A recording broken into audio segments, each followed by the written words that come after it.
গুয়াহাটির মঠঘরিয়ায় ভয়ঙ্কর দুর্ঘটনা। থেমে থাকা ট্রাকে ধাক্কা দ্রুতবেগী সুইফটের। দুর্ঘটনায় মৃত্যু 3 যুবতীর।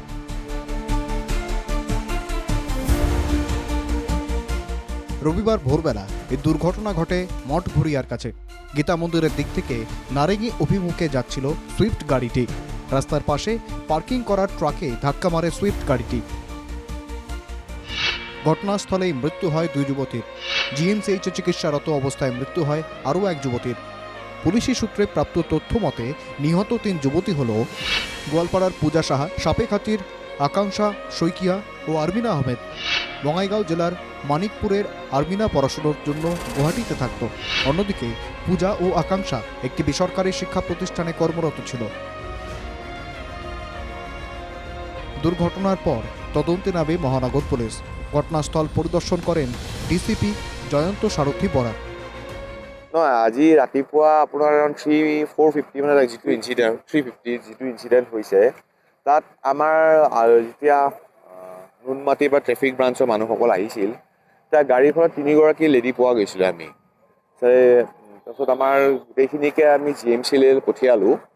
তাতে 2গৰাকী বৰ্ড ডেড আছিলে আৰু এগৰাকী তাতে ট্ৰিটমেণ্টত এক্সপায়াৰ কৰিছে। কিন্তু তদন্তকালত দেখা গৈছে যে যিজন চালক আছিল, চালকজন গাড়িখনৰ পৰা মিচিং হৈ আছে। দুর্ঘটনার পর গাড়ির চালক পালিয়ে যায়। পুলিশ সঙ্গে সঙ্গে গাড়ির মালিকের সঙ্গে যোগাযোগ করে। গাড়ির মালিক জানান তিনি গাড়িটি গুয়াহাটির একটি ট্রাভেল এজেন্সিকে ভাড়ায় দিয়েছিলেন। ওই ট্রাভেল এজেন্সির সঙ্গে যোগাযোগ করে পুলিশ। সূত্রের খবর, সেলফ ড্রাইভের জন্য ট্রাভেল এজেন্সি থেকে গাড়ি ভাড়া নিয়েছিলেন শামীম নামে এক যুবক। 4-5 মাস আগে শামীমের সঙ্গে পরিচয় হয়েছিল পূজা ও আকাঙ্ক্ষার। শামীম নিজেকে বিল্ডার হিসেবে পরিচয় দিয়েছিল। শনিবার রাতে তারা সবাই কোথাও অনুষ্ঠান দেখতে গিয়েছিল। ভোরবেলায় ফেরার পথে দুর্ঘটনার কবলে পড়ে তারা। এই দুর্ঘটনার পর রাস্তার ধারে ভারী যানবাহনের পার্কিং নিয়ে প্রশ্ন উঠেছে। কেন রাস্তায় পার্কিং করা হয়েছিল মিনি ট্রাকটি? উত্তর জানতে ট্রাক মালিককে থানায় ডেকে পাঠিয়েছে পুলিশ।